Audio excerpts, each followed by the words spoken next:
We do have a quorum. We have 8, right? Is Marshall Savitsky online? You're muted. It's not muted, but the sign is not away. Okay. It's right down here. It says it's not muted, but. Do we have any board members in attendance virtually? No, we're back to one person, just us. Okay, reflects we do have a quorum, correct? Correct. Okay. If you join me in the Pledge of Allegiance. I pledge allegiance to the flag of the United States of America and to the republic for which it stands, one nation, under God, indivisible, with liberty and justice for all. Thank you. We can do them all then. That was a little tricky. Could we have certification of compliance with the open meeting law? This meeting has been noticed to the public and news media as required by section 19.84 of the Wisconsin statutes. Thank you. Meeting agenda. Does anybody see anything they want to move around? Any additions to the agenda? If not, then we'll move on to public comments. Do we have anyone in the audience who would like to make any comments on things that aren't on the agenda at this time? All right, thank you. Approval of the minutes of the previous meeting. I assume everybody's had a chance to look at them. I think motion approved 7/12/23 minutes. Okay, I have motion. Is there a Second? Second. All in favor? Okay. Moving on, deflection grant update. Dan? Is Dan with us today? Is Dan online? He was going to be. I have an update. I'm here for standing in for Becky Berry with Justice Point. Could you step up to the microphone? Yes. Thank you. I figured I was loud enough, but And just state your That's name okay. for me, if that's okay. yeah, I'm Katie Ann Dussel. I'm standing in for Becky Berry today. She had other things that she needed to do, so she asked me to stand in. The law enforcement deflection grant has been awarded from the DHS. We do have to submit an updated budget by August 18th, and we'll know more about what we can, when we can implement and start working on that grant after the 18th. The 2024 TAD pre-application is due at the end of the month, and there is a meeting with the DOJ on Friday to discuss the specifics. That is the update on the grants. Thank you. Could you spell your last name? So we'll talk about Dan for another agenda, because I think he was going to kind of fill in a little more information on that grant, specific information. So we'll move on to jail update report, and I think everybody has one that the Sheriff's Department has provided.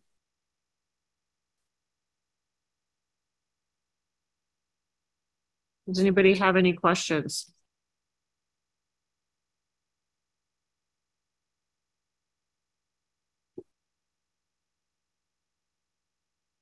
It's nice to see the trend, the year-to-date comparison. It's nice to see compared to last year that we are trending down, actually, which is what we want to do, obviously. So it's good to see. All of our minutes here in county jail. That's good. I do have a question. Christine Duchette, is she done? I think we might have the second computer muted now. No, I believe she's still in Winnebago. And Tony is still gone too? Nope, he's returned for the time being, so. Thank you. Okay. Anybody else have any questions on anything?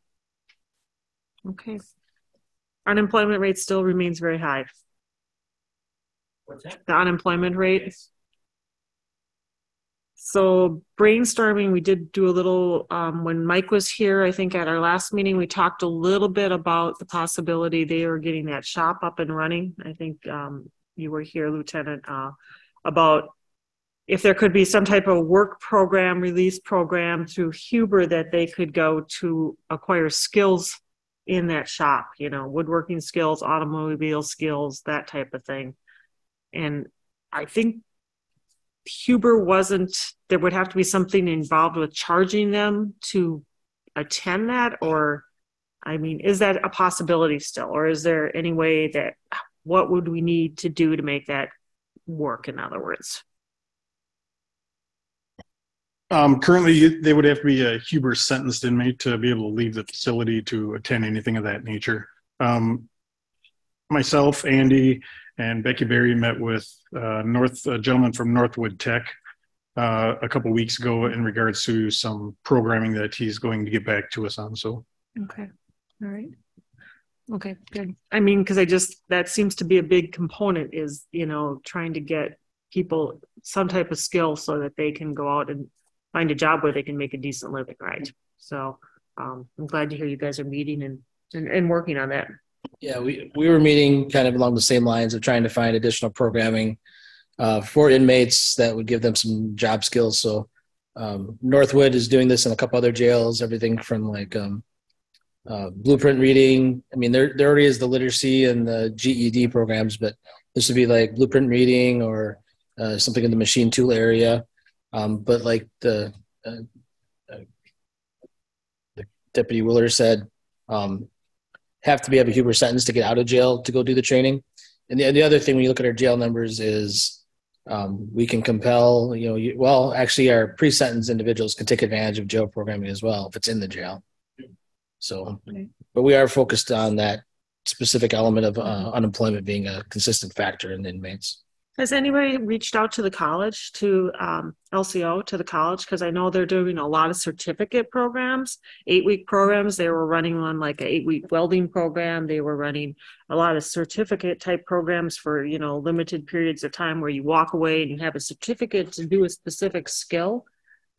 Are we connected with them, or has anybody talked to them about programming? Because they're, I don't want to say outpacing Northwoods, but they are competing. They are actively going to try to start to run some EMS classes, some things to fill gaps in our community closer to, services. So I don't know. I think they would be a great contact to try to get included in the loop. And I think they'd be very interested in participating. Russell Swagger, he's the dean out there. So I would just recommend maybe if we can get in contact with them and kind of get them in the loop, that maybe we could get some more programming through them in addition to Northwoods.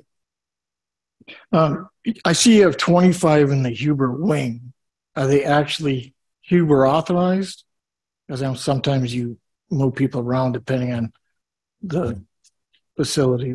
no, they're scattered throughout the facility. So currently we only have one working Huber that's occupying one of our housing units. So there's only one Huber authorized person in the jail right now? Correct. Yeah. Not correct. There's only one working Huber. But I'm asking, are there more that are authorized? Oh, I'm assuming there is. Yes.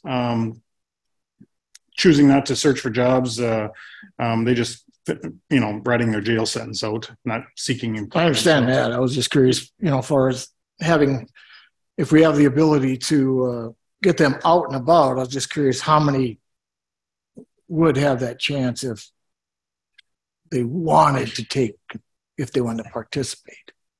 Put it that way. Okay. Anybody else related to the jail report or similar topic? Okay. Move on to criminal justice coordinator update. I think we have the 2024 budget. Andy, maybe you want to address this, or?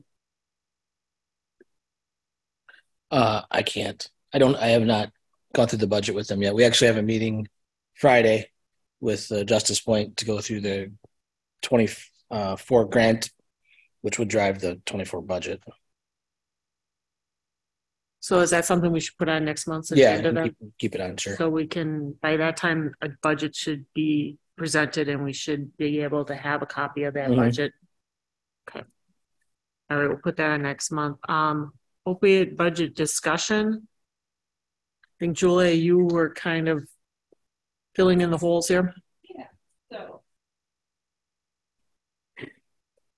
Am I on? I am. Okay. We actually, would it be okay if we talk about fentanyl awareness first and kind of mix that in with the budget That would be discussion? fine. I just heard a great Okay. little update on it already on the radio this morning. So Joyce Knowlton is here, as well as Jess Bjork. They've done quite a bit of work on fentanyl awareness, and it'll help enlighten us on what is happening with the budget as she goes through. Oh, actually, though, I'm going to share my screen and I'm going to put PowerPoint up just to kind of help lead that discussion. Let's see if I can get it up. Aha, it worked. And slideshow.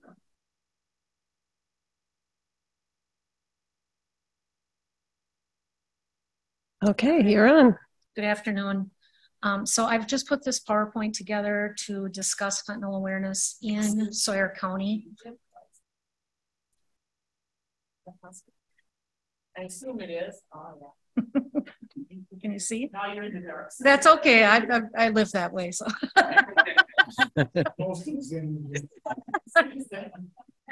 So anyways, just to give you a quick overview, last year there were approximately 110,000 deaths in the United States from fentanyl overdose. That is equal to one jumbo jet crashing every day. But it doesn't get everybody's attention. In Sawyer County, we are the second in the state for per capita overdose deaths. We are only behind Milwaukee County. Not a number that we want to be. In 2020, 21, and 22, we had 9 deaths each year. We've had 9 deaths already this year before July 1st, and I believe there's been 1 or 2 just in the last month. So the numbers are going up.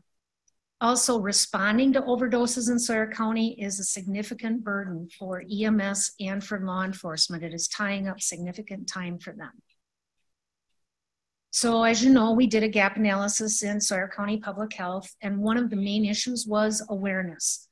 When we were talking to the public, even to nurses who have administered fentanyl, you may have had a fentanyl product when you had surgery, you had a broken leg, you went for something serious, you've probably received some type of fentanyl product, but they weren't aware of the issue in Sawyer County.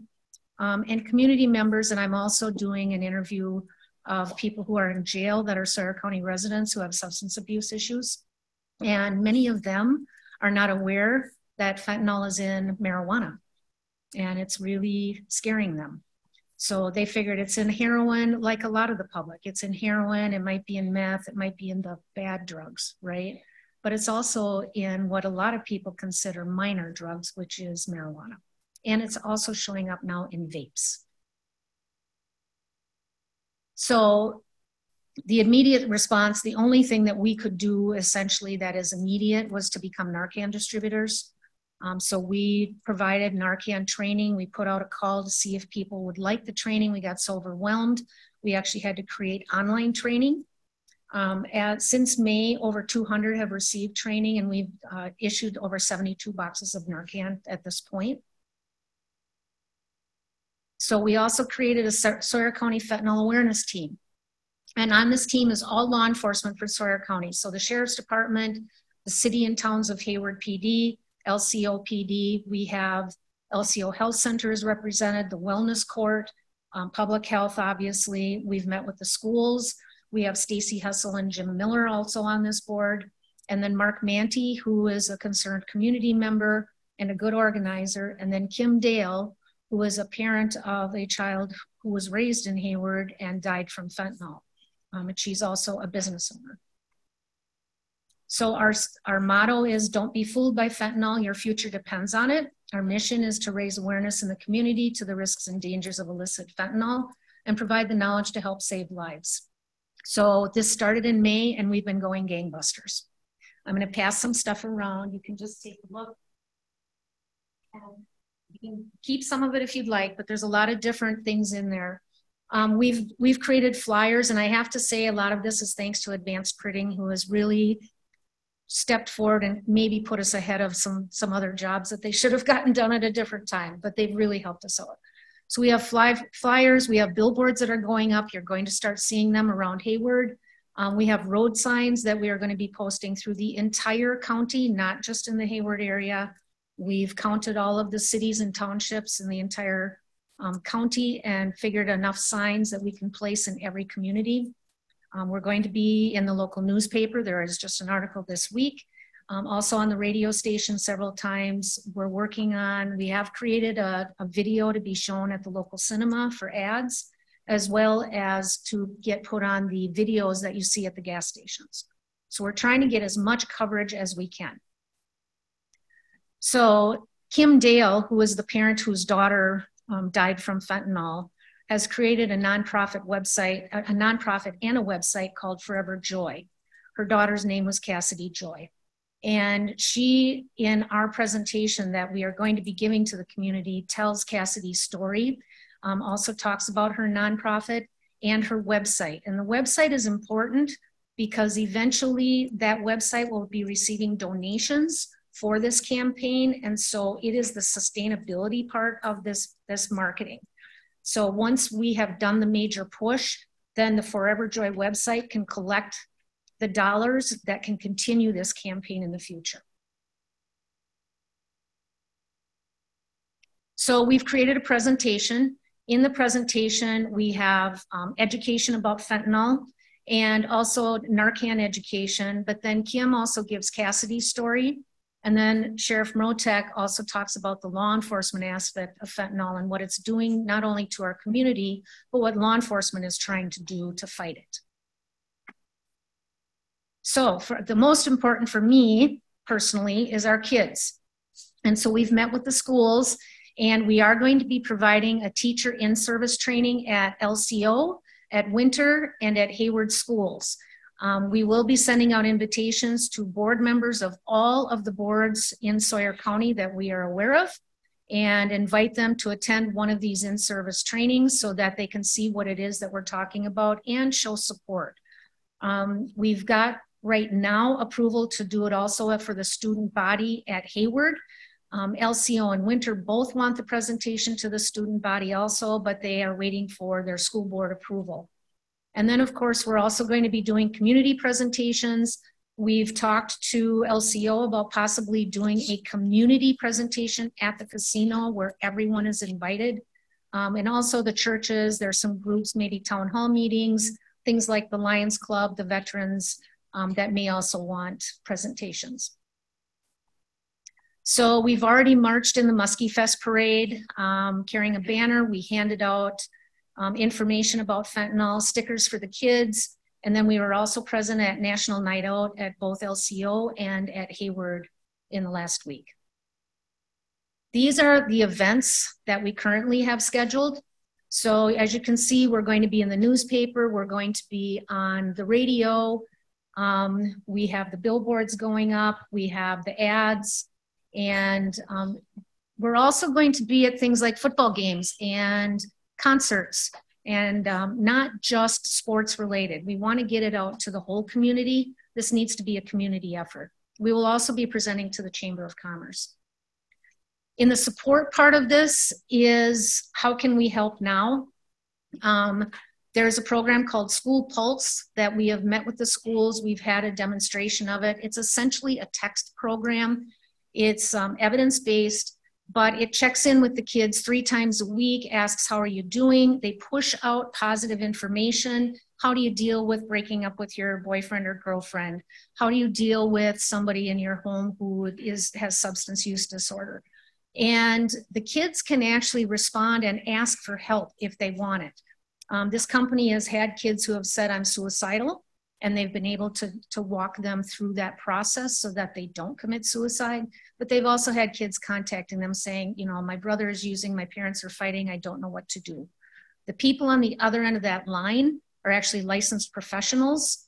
This isn't just a bunch of college interns hoping to get a degree. These are licensed professionals that know how to deal with these situations. Not only is it available for the kids, but it's also available for the caretakers. So whether it's parents, aunt, uncle, grandparents, they can contact through text in School Pulse and say, my kid is doing this and I don't know what to do.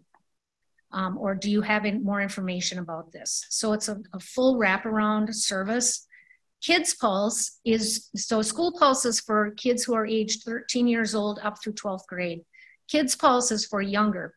And it's just an emoji system. So the school would set up different touch screens throughout the school. Let's say it's for when they're getting on the bus at night. And the kid just walks by and hits an emoji for how they're feeling that day. And so the school can gather that information and see, is there something going on in our school, or are kids upset about something? You know, is there something we need to address? But it also allows that child, if they maybe press that they're feeling very sad, it will come up and say, would you like to talk to someone? So it gives them a connection right away. Then we also have Lambie Learns. This is for younger children.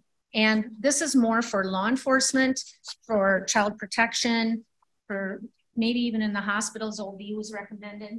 But essentially what it is, and I'll pass this around, is Lambie. And you can see, I'm sorry. And you can see that Lambie is not a lamb. Lambie is a bunny, but that's because not everything is always as it seems. And then it comes with a book. And there's a whole kit here, and there's some coloring pages and stuff. But this book is very important. This book is for children, and the story is essentially what's happening is not your fault. If you feel bad, talk to someone. You know, if you're upset, talk to someone, and that there are good things in the world. So it's a book to help them cope. And so we're hoping that law enforcement, CPS, other agencies that would have contact with children who are in some type of a household that has drug issues going on would be able to hand these out. The last thing is that we're also working on a process to activate our MRC volunteers, the Medical Reserve Corps. This whole effort is going to need people to be out in the community, and this is perfect for the Medical Reserve Corps to go out and engage with community members. They would be Narcan trained. We would train them in fentanyl, and they would be able to answer questions and share with the community. And they are spread throughout Sawyer County, so it wouldn't be just in one specific area. Finally, last, treatment. We would all love to have the money to build a big treatment center and have a whole bunch of professionals that we could put people in there that want treatment, but the money just isn't there and the people aren't there. We just can't, you can't find the staff, the money's not there. So the next best thing for us to fill that gap is a peer recovery program.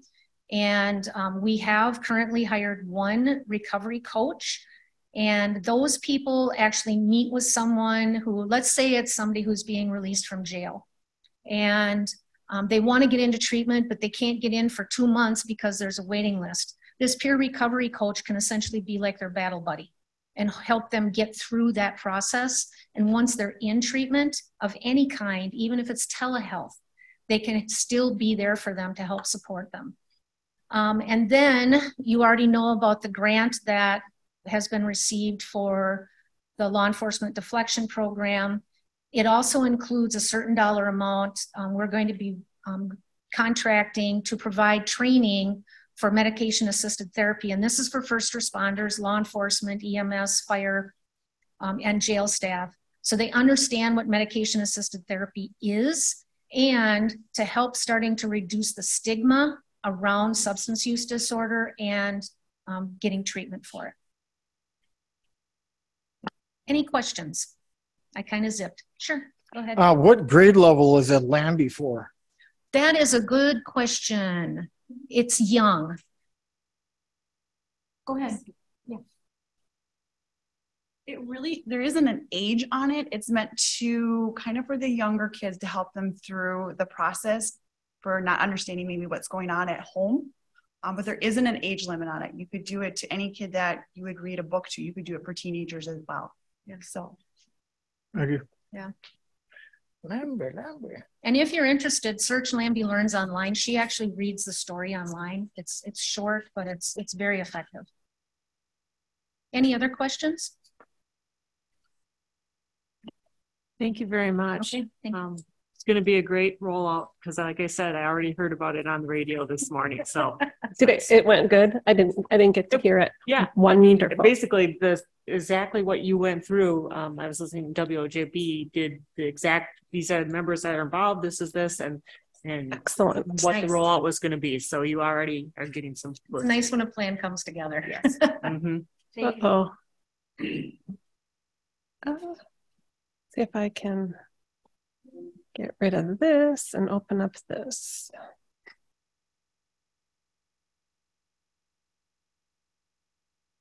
Okay, so then we have the budget. Okay. And I'm going to just pull it up on the screen. We do have some handouts. If Jess can hand it out, it might be a little bit easier for you to see. I'll try to open this up just. Yes, there's 3 pages. So what we've done is really taken all of the projects that have been discussed and put them into a budget format. And in order to really kind of fully understand where some of the funding can come from, I've set it up where we have 3 revenue streams. One that would be coming through Health and Human Services grants. Those are multiple different grants from different areas. We would be looking at what money would we be requesting from the opioid settlement, and then also law enforcement grants as those come forward. So as we move through, one of the things about this is we're going to try to do as much as we can with grant dollars. Grant dollars usually have really specific information related to them on what we can spend funding on and are time limited. So those we would want to use up first and then move into the opioid settlement dollars because that has longevity to it and less restrictions. However, there are restrictions on how we can spend the opioid settlement dollars, and under the first column, it says Exhibit E. That is all of those like BJ1 that's under salaries. Those are all of how it hooks up into Exhibit E, which is the stipulation on how we can spend our opioid settlement dollars. So everything, even though it is coming from different funding sources, has been linked back to the opioid settlement. So going through, you'll see we have project management, really kind of all of that coordination that goes into this entire effort. Harm reduction will be coming off of HHS grants. Prevention is a mixture of HHS and opioid settlement requests. And this is really trying to get us ready and prepared to get into the schools and do the presentations. The advertising that we talk through has been all stipulated out here. Then the support dollars, and that is the School Pulse, the Kids Pulse, Lambulearns, and Peer Recovery. And those are through, the reason why the dollar amount is so small on that for $10,000 is because we are working through a Marshfield Clinic grant program for AmeriCorps members. And really that is to get that up and running. It would be great to be able to add more dollars later on in hiring people that would continue on. AmeriCorps is a 1-year program. And then the jail law enforcement dollars will continue to look for additional funding, but right now we've already know that we've got about $260,000 to be able to put into this. On the bottom, you'll see that our settlement dollars is we received $121,000. That was from the Janssen distribution and the distributors. We were just notified that the $21,000 should be hitting our books pretty soon. We are expecting another $4,800 from the abatement trust, and then in 24 we're expecting about $26,000. In addition to that, then it is the pharmaceutical, correct? The retailers that will be having a payout as well. We are expecting that to be probably in the high teens. So can almost double the amount that we're expecting to receive each year.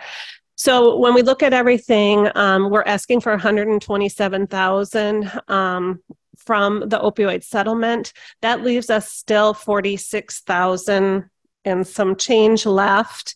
And you'll see that we have mental health support in the jail with a to be determined. When we were talking about what additional supports might be needed in the jail that we don't have funding for, this is one of the areas. So we'd have to figure out how we can get those services, what they would cost, and what that would look like. So that's what that is. So we may be coming back and asking for additional funds. But at this time, this is what we know we'll be spending money on. Do we know how long that retailer, how many years it's going to be? Andy's nodding, so I'm going to lean it over to him. We don't know for sure, but the best guess of the people that think they know is in the same like 12 to 15 year time frame. It's going to be paid out over a period of years, just like the distributor settlement was. But our total amount, I think the best guess is maybe around 300,000 total for us. Okay. So Andy, I'll let you kind of finalize on what our next steps would be. Sure. We're bringing this to multiple committees this month because it really does touch multiple areas of the county operation, like public safety and human services, and then here in finance, so it can go to the board, because we need to have the board sign off on approving the use of opioid funds. And so you have those outlined in this budget that's being put forward. And I guess maybe just one comment too. I mean, a lot of this is marketing, and I know because it's already happened over the first few meetings that we've had public health present this budget, is there's going to be some questions as to whether awareness and marketing are the best use of funds.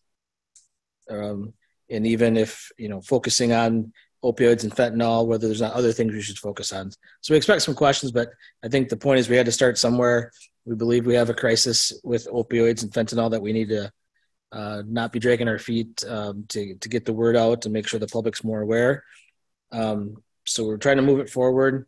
The other thing I maybe should mention too is just even marketing and awareness on what we are doing, because it occurs to me too that this number, we're talking about almost $500,000 of investment or funds going towards pre-arrest programs, law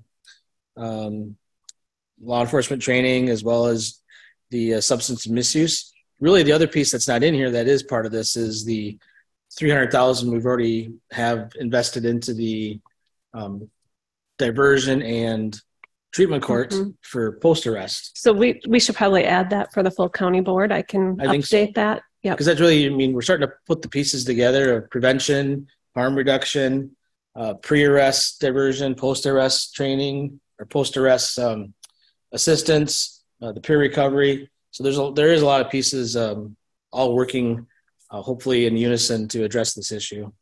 But for this committee today, what we're looking for is approval of the budget. And I should mention too, I've explained to the other committees that when I started, it was understood to me that CJCC had somewhat been tasked with use of the opioid funds, or how to start talking about how to use them. And I know we had a lot of conversations here about that, and it was steered towards public health since they have the most background in knowing our local resources and already do the health assessment and identify the gaps. And then they were also plugged into what's happening at the state level with DHS and their use of the opioid funds, so that we could pair up some of their grants with our local money. And so this is what they brought back. They brought you the kind of the plan or the gap analysis a few months ago.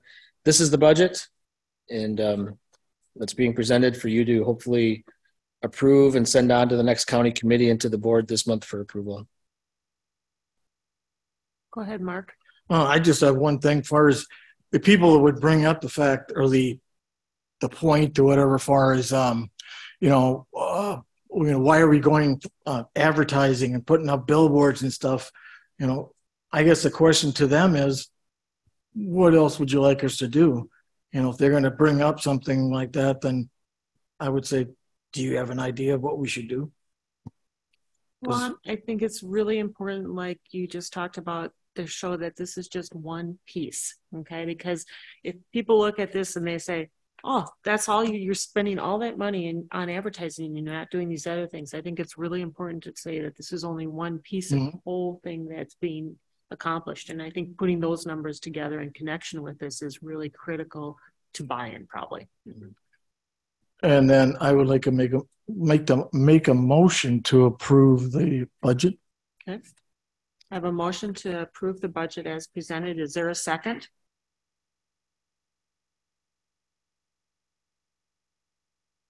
Is there a second?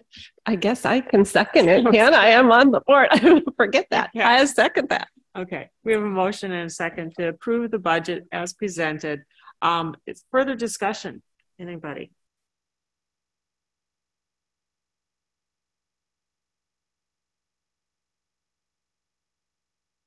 Anybody have any questions? I mean, does the committee think this is the best use at this point to fill this gap?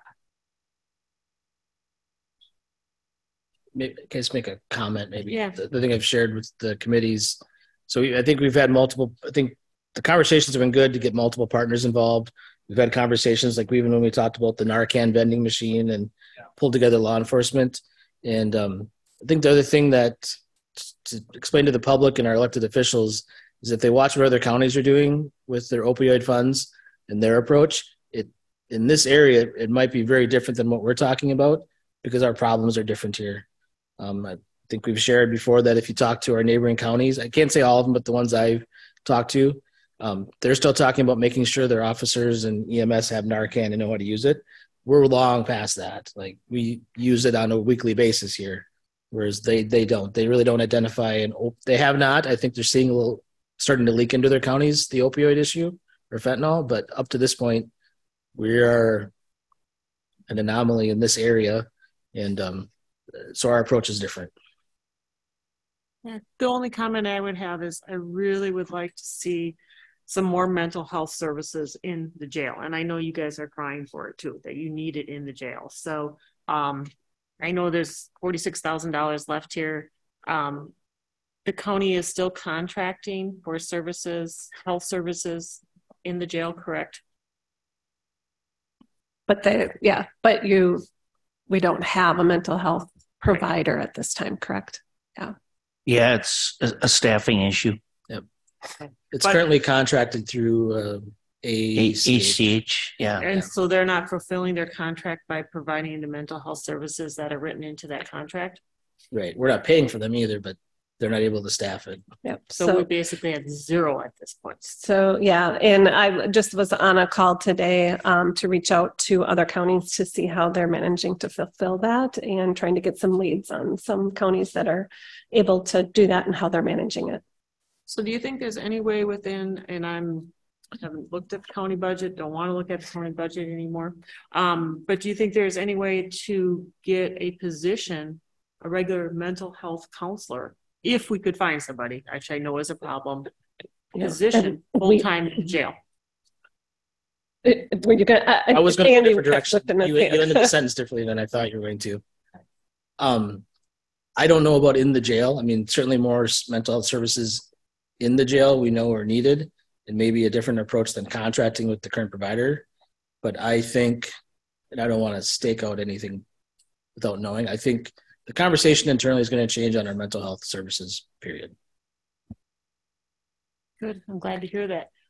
Because it is a problem, and I think there has been a problem with the provider, not just in terms of mental health services within the jail, but I also think in terms of when you start talking about medical recovery, the use of assisted, that's a big hurdle over there with the current person that we're contracting with. I think there's been problems with like nursing and other issues that have come up over there. I know we've tried to add more hours for healthcare, and I don't know how successful that's been and how much more can be actually added. The good side is, I assume as we have less and less inmates in our system, some of the lack of services that we've been able to provide maybe can be covered because we're not covering as many people.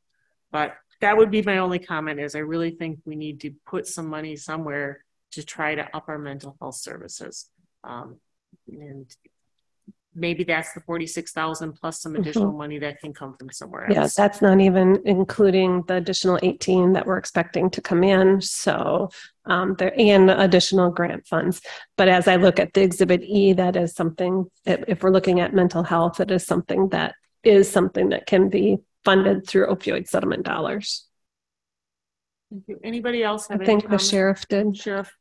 I'd just like to say regarding this proposed budget here, I'm very supportive of this. I think we will get a much greater return on education and prevention than rehabilitation.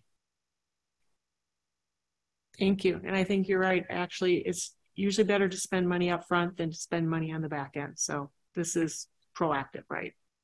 Okay. Anybody else, any comments on the budget or the motion to approve it? Or recommendation to approve it? I guess we don't really have the authority to technically approve anything. Right, We're advisory. Approving it, recommend. Right. Okay. If not, all in favor? Aye. Opposed? Aye. Who's online now? Was that Marshall? Yeah, it's Marshall Savitsky. I was in favor of it. Okay. Okay. Marshall, just let me know what time you were able to join the meeting since we couldn't hear you during that roll call is all. I messaged you on Facebook. I don't have your number. Sorry. Okay. Okay. All right. Motion carries. Thank you. Madam Chair? Yes. This morning I received Becky's report. So would you mind bopping back over to number 10? Yeah, that would be fine.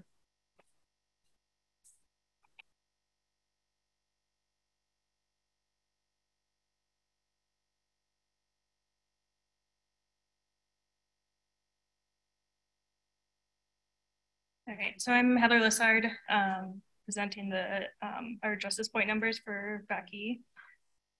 Currently, we have 123 active participants on pretrial supervision. 30 of those are just on court reminders. We have 12 active diversion cases, 10 active referrals pending for diversion. So far this year, we've had 7 diversion cases completed. We have 5 pending violations for diversion cases.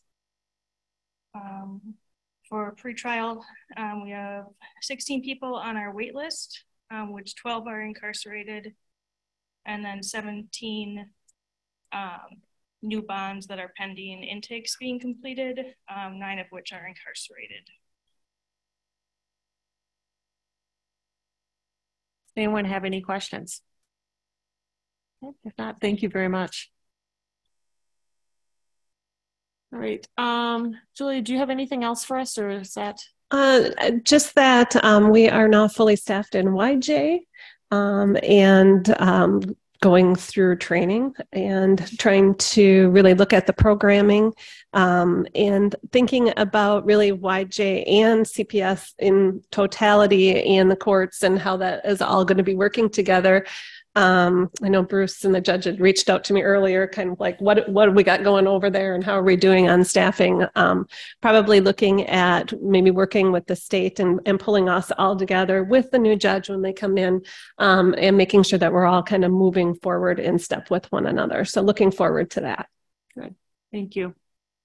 Moving on, then we have the homeless task force update. I don't think Mike is here. Grant, you sit on that board, don't you? I actually missed the task force meeting on Monday, but right now we're bringing to the board is bringing to the task force to we wanted to do a town hall meeting, like we are really working on getting the funds together to get something going and everything like that. So we figured best way to do that first, just to let the community know what we're actually trying to do and let them pose any questions they may have and things along those lines. But other than that, yeah, it's going well. Just funds I'm working on a Facebook and things like that to get the word out there. But we also don't want to advertise to draw necessarily more homeless, you know. So it's kind of a fine line of getting the word out there yet, you know, knowing that there is a safe place for them if they are around here and things like that. That's about where we are right now. Okay. Does anybody have any questions of Grant or? All right, thank you very much. RISE 23 conference update. I think Judge Smith put this on here and she's not with us today. Did anybody else attend that? Nope. Heather, do you have any highlights or anything you want to share with us on that?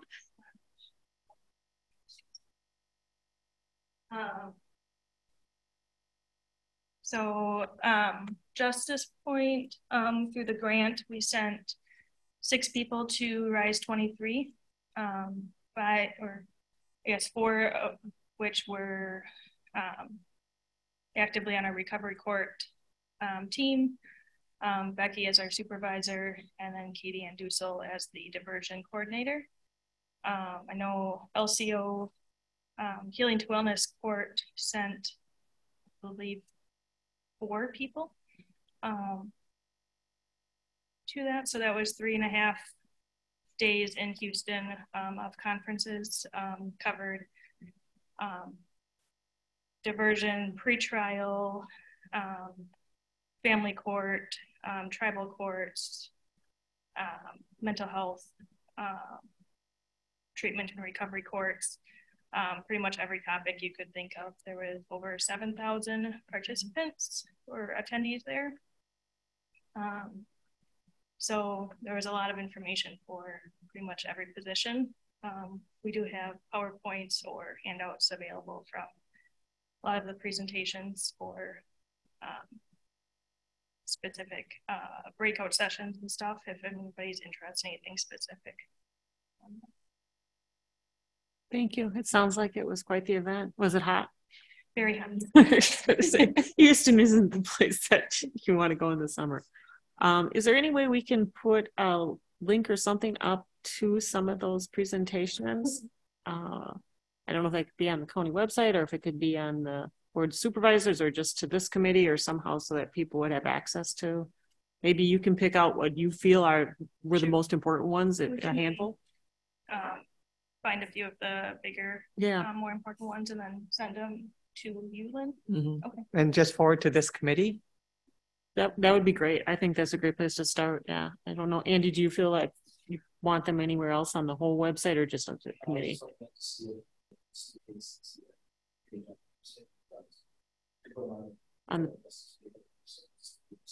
Okay. That would be great. Okay. Thank you very much. Yes. Yeah, that would be great. Thank you. Okay, updates on the community need, men, women, children. It says notes, Sue is seeing more women than men with kids. Also Hope can partner to meet with some of the needs of men who go couch surfing. Mike's consulting with New Reflections to assess their potential capacity. A tour of the Hope Gospel available August 16th with interview of high-level staffing leaving 11:30. Greg will check the schedule to see if he's available for the trip. Others will drop by Mike at the mess. Oh. Hey, where'd you go? Oh, there we go. 2 biggest needs to launch. Mission buy-in from a wide cross section of the population, multiple sectors. Leads to volunteers and community involvement. Finances, of course, are the big one. Leads the staff building necessary resources. Possible options to secure mission buy-in and finances. In late September, early October, scheduled 2 town hall meetings, one in Hayward, one in Winter, to accomplish the following: raise awareness of the need, state the mission to meet the need, recruit help, finances, input from those who gather, form ongoing networks of communication and partnerships.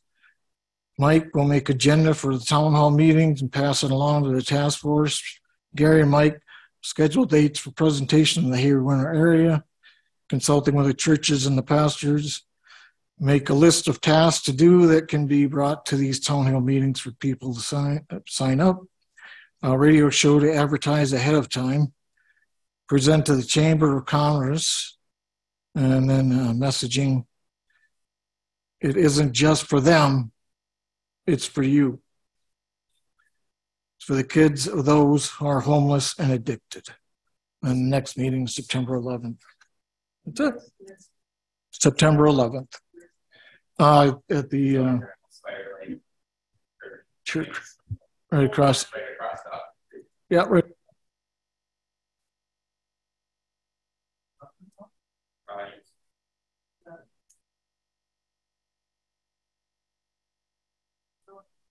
So moving on, community service update, Grant, that's, I think you and you got an open house, right? We did have a graduate of the program, the 6-month part of the in-house program, just a couple weeks ago. And right now they're Mike Murphy, who is the overnight guy and stuff there. He is interviewing a few guys to come in. We've had a little issue with, there are people that want to come in, but needing to figure out what sentencing will happen with them and things like that before they can join the program. So as of right now, there is nobody in the house at the moment. But it's not necessarily a lack of people trying to come in. It's finding the right ones for the right fit for it at the moment, or in the right time. You know, we have one gentleman that is finishing a program soon and should be coming in for the full 6 month and then on to the full year program at House of Hope. Other than that, just they're working on sheds and things to get more income coming to the guys and more opportunities for the gentlemen when they do come in. Okay. Does anyone have any questions? All right. Thank you, Grant. Future agenda items. Anybody have anything? The budget for next month. And then I think we did talk about, and I forgot, and Doug forgot, we both forgot. Well, just kind of maybe a little overview of what kind of programming is going on in the jail. I mean, you guys have some good things going on, I know. So just maybe some bullet points, you know, what we are doing and maybe potential for what we could do, different things. Kathy? Yes. I just want to make a comment that if, or when, or if, whatever, as far as we get any mental health in the jail, I would like to see possibility of one-on-one instead of the group, because as you know, I used to work there, and what I saw when I worked there was, you know, you'd say, hey, anybody want to go see a counselor? And it was a bunch of hands going up, mainly to get out of their block or you know, their whatever area they're in. It really wasn't to see the counselor. So you know what I'm saying? Most of those services that when they are on site, it is a one-on-one. So thank you. You're welcome. Should have been looking that way. Not these guys. All right. Does anybody else have anything for future agenda items? Okay. If not, we're adjourned. Thank you, everybody, for attending. Oh, next month's meeting, I assume will still be the second Wednesday? September 13th. Okay. All right. Thank you.